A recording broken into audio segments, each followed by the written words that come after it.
The video you're about to watch was never planned to end up on YouTube, but I decided this private group call that I hosted was too valuable not to share. My friend Juan runs an awesome group where they talk about making money selling products on Amazon, and I came on to guest speak about what is easily the best ways to source products as a new Amazon seller right now, specifically breaking down lots of features on the brand new SellerAmp Advanced Search method. But that's more than enough talking about it. Whether you've been selling on Amazon actively or this is the first time you've ever heard of selling on Amazon, watch this whole video and the product sourcing process will be way simpler for you. Let's get into it.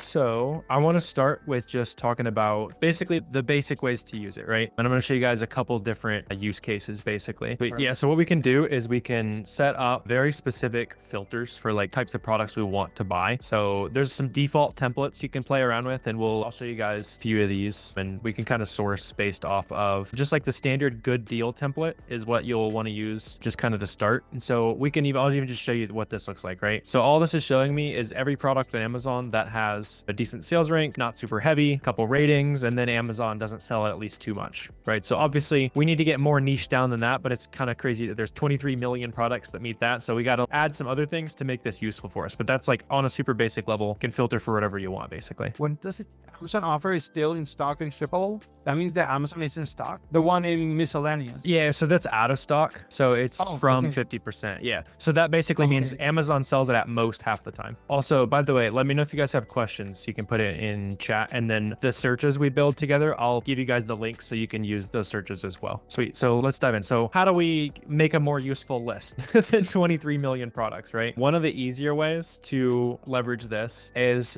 plugging in like a brand that you've identified that has some kind of deal today, right? So for example, Yankee Candle with Mother's Day coming up is running some sales, Bath and Body Works, that kind of thing, right? So we can use this to filter into specific ideas that we've already identified. Diego, it's in grams, so this would be like 10 kilograms. So let's just do that. So we could do like Yankee Candle right here. Okay, I know this is a brand that's cheap today. How many good products are there really in that brand? Okay, there's 460. That gives me something to go off of, right? So elaborating on this, right? From there, what I would do, and this is what I would suggest. I'm just going to start with super basics, right? If you want to look into a specific brand, make the filter look exactly like this. Filtering by things where the price is increasing as well. So that's what this filter is going to do. Oh, ascending? The part ascending? Yeah, so you'll see like stuff like this, right? So you'll see, if I open the Amazon listing, we'll see that recent price shooting up, right? So that's going to create things where this is a great example, because you can see it usually was like 30 bucks. Amazon sold it for too cheap for a while, and now it's 30 bucks again. So that's the kind of things I like to look for. So I'll send this to you guys. So I'll just share this, and then yeah, if anyone wants to play along or anything,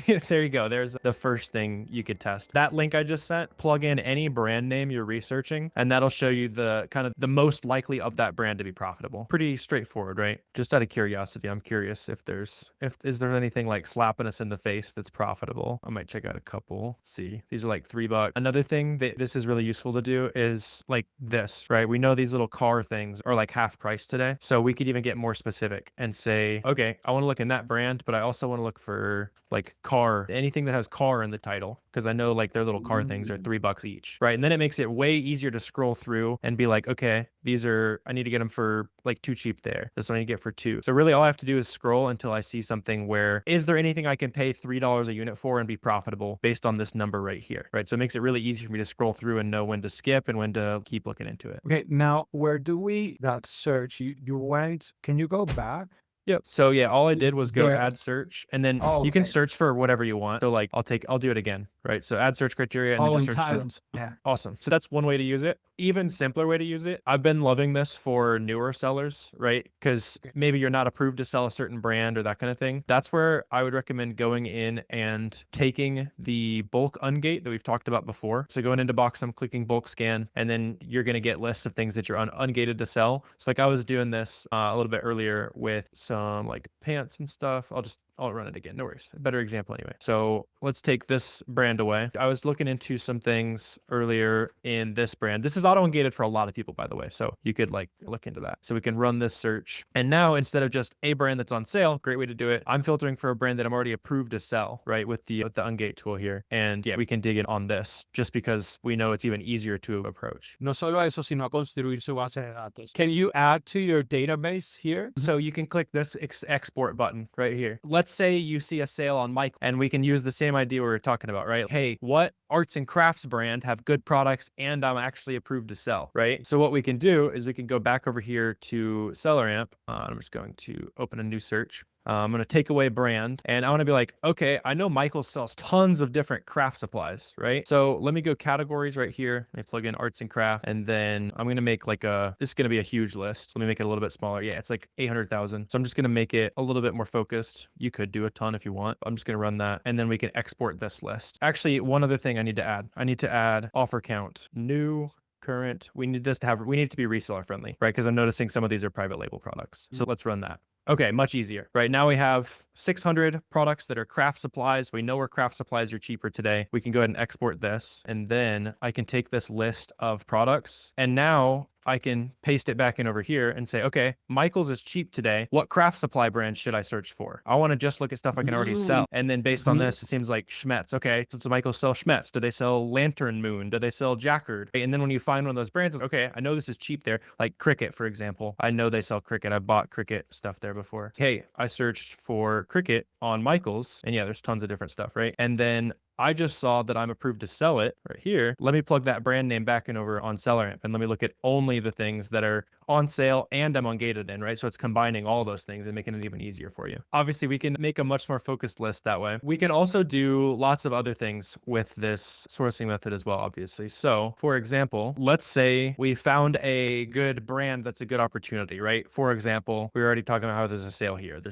We were buying some stuff there last night. Or let's say you found some good stuff at Michael's and you found a particular brand. There's a lot of good products that we could sell on Amazon that no one's selling at the moment. They've just like recently went out of stock. So you can use this recent out of stock filter here. And I like to do things that have currently 0 sellers. On average, there's 3 sellers, that kind of thing. You could go 1 or 2. You might find some private label products with that, unless you're using brand, obviously. So like on this, let's say we want to find things where Yankee Candle is obviously very reseller friendly. So let's look for things where we know it sells well, it has a decent sales rank. No one's selling it, but on average, somebody was selling it this past month. How many things meet that criteria? Okay, there's 45 products we could come back and be the only sellers of, at least for a limited time. You can save them, right?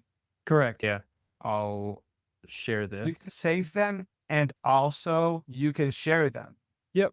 Yeah. So if you got a sourcing buddy that you found a cool idea with, you can share your filters and stuff. And so I put a couple in chat for you guys that you can copy. All the ones we've been using, you can copy exactly how I set it up. Awesome. How can you share it? Can you show us again? Yeah, set up a search, right? Let's say you want to share this search where it's like it is. Save as, like name it something, and then it'll be in all your saved filters. And then you just click share right here. And well, that was awesome. You have a bulk storefront stocking. That's why. Yeah, you can do all kinds of stuff. So obviously lots of fun stuff. Yeah, the bulk storefront searching is cool. Like we edit right here. And then you can just plug in like somebody's like storefront ID. Yeah. So for example, this is a really cool feature. I've been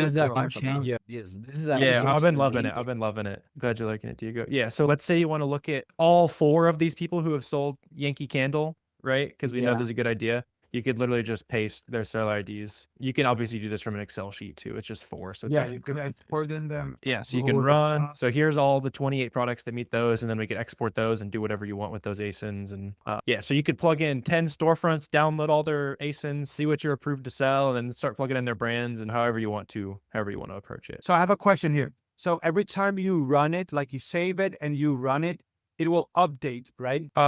Like it's going to update the current data from the seller, right? Correct. Yeah, correct. You're getting me excited. There's lots of different stuff you can play around. So let's say you're a new seller, right? This is one that I was showing some people and they really like this. Let's say you're a new seller and you want to make FBM sales as soon as possible, right? So you could filter for things where I have at least 1 FBA seller and then at most 0 FBA sellers. And then now you have obviously we plug in a brand or something more custom, but now you're only looking at products with FBM sellers, right? So you can immediately get straight to the punch and start selling. It's a game changer for a new workshop we're doing on FBM. Cool. Yeah. So like plugging in, like just using our example brand, right? Here's 90 things that no one is FBAing from Yankee Candle and we know there's a sale. So you could probably buy that and FBM it pretty quick.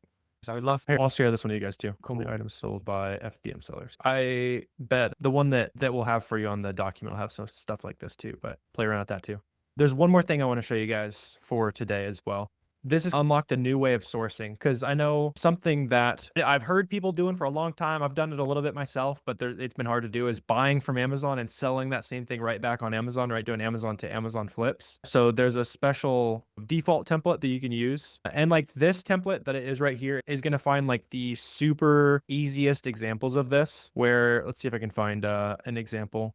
Like it's going to be stuff like this or stuff like this, where Amazon has a really hard time staying in stock. And when they go out of stock, the price goes way higher, right? So you can see like right now, Amazon's actually on this for 10 bucks, but they are really out of stock pretty often. And when they're gone, it's $23 to $28. So we buy for 10, sell for 23. Obviously it's the first thing we're looking at, but that's a whole new way to source. And there's some different filters I'll show you here too. Yeah. And then there's a specific way I've been using this as well. So you can do, what this is looking for is items where all it's saying is show me items where Amazon has trouble staying in stock and the price is like dropping a lot, which reasonably is meaning that Amazon is the one that dropped the price. Or you can just do specifically, hey, show me items where on average Amazon sells it for $20, but on average third-party sellers are selling it for $45. So that shows me this, for example. This one was pretty cool. I'm definitely going to start having to watch this one, because you can see like when Amazon sells it, it's 18 bucks. And then when Amazon doesn't sell it, it's 50 bucks, right? Yeah. Like right now they're 19. And then what that's going to do is say, hey, let me know when Amazon's on this. I think it's like what, 17, or right now they're 19. I'd still buy it at 19.50. So we can say, hey, Keepa, let me know when this price is $20 or less. And then I'm going to get an email when this product's back in stock, and it's going to be like, oh, wait, I need to buy it out right now because it's going to sell out pretty quick. And then when it does, it's $50. Obviously there's lots of digging you can do on this, where you're seeing like Amazon selling it way cheaper than third-party sellers. Here's another like pair of pants where Amazon sells it for 20 and then third-party sellers for 40 to 60. So there's lots of products like that. And you're going to notice that these are going to be pretty small search results usually, but the results change really quickly. Like you'll run this search every day and you'll start seeing new items just because new things pop up as an Amazon to Amazon flip. Yeah, there's, I think you can filter for 225 different things right now if you really want to get crazy in the weeds with it. Cool. And then I want to show you guys one other thing here, and then I probably got to run. So let me show you an example of something that I was using this for earlier. So I ran one of these ungating reports when we were talking about selling craft supplies. I downloaded this report and then uploaded it into this Google Sheet right here, right? So now I have a huge list of brands that I'm ungated. And in this example, I was looking for vitamin products because I saw a vitamin sale. So I was like, all right, what vitamin brands can I sell? You'll use this. I'll even give you the Excel formula. I use this Excel formula and it puts them all comma separated. Now, why that's important is because I can take this comma separated list. I can go back over here. I can press enter. And now I have a huge list of all the things I'm already approved to sell. You could do that with your entire ungate list. You could do that within a category. Yeah. Can you go back to SellerAmp? For sure. Because you can use this to literally just take a giant list of everything you're approved to sell, right? So it's not the most useful to source through everything you can sell, but it at least shows you like, oh, there's a lot of stuff I can sell. I gotta get going here. Sweet. I should run here before too long as well, but does anyone have any questions or anything I can answer? Awesome. Thanks, Kieran. There's someone here that says she came to the workshop last Sunday. That was awesome. I posted it on the group. So awesome. Appreciate it. I think you've been clear. I'm gonna play with this more, and I'm gonna do classes for the community, so for them to understand it, go filter by filter, start creating filters, start playing with the filters you just sent me, so I can send them too. I really appreciate it, bro. Thank you so much for your time. I know it's like a quick call, but it's very valuable. Thank you so much. Thank you, Warner. Thanks, guys. See you, man. Thank you, Warner. Thank you so much. Awesome. Thank you guys. You guys have a good rest of your day. Thank you. Bye, bro. Talk to you later.